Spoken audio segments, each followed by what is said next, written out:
Suite au débat relancé à l'Assemblée nationale le 8 août dernier sur les accords entre le Congo et le Rwanda, le Premier ministre a accordé une interview à la presse nationale pour annoncer la disponibilité du document qui définit les contenus de ces accords précités. Malgré tous les arguments et tous les documents dont dispose le gouvernement, les Congolais continuent à faire plutôt confiance aux spéculations.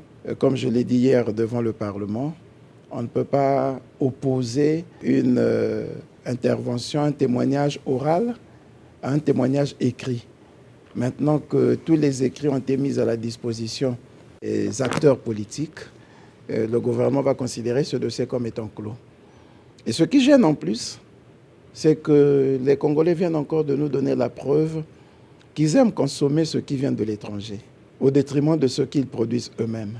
Voyez-vous, nous avons des acteurs politiques qui, pour conforter leur thèse, se sont appuyés sur des messages qu'ils auraient lus sur des sites d'information étrangers.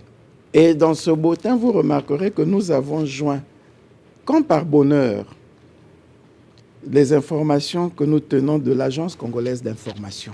Parce que si on peut préférer un témoignage rapporté par une chaîne de télévision étrangère au détriment des informations qui sont données par la télévision congolaise ou Radio Congo, ne pouvaient pas voir leurs informations contredites ou défiées au profit des chaînes étrangères. Ce déni du patriotisme est grave, indépendamment des querelles politiciennes.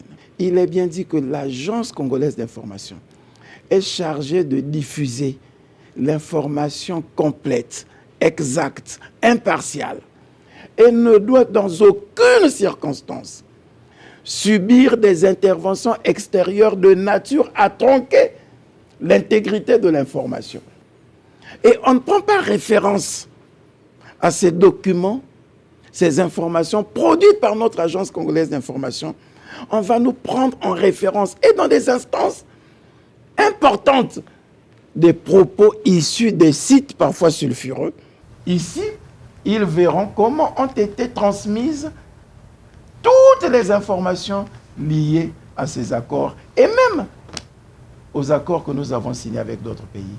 Maintenant que nous avons les textes et que nous demandons à tout le monde de lire ces textes, de les comprendre, je pense qu'il y aura moins de débats. À travers cette communication, le chef du gouvernement a voulu faire preuve de transparence dans l'affaire des terres qui concerne la République du Congo et celle du Rwanda.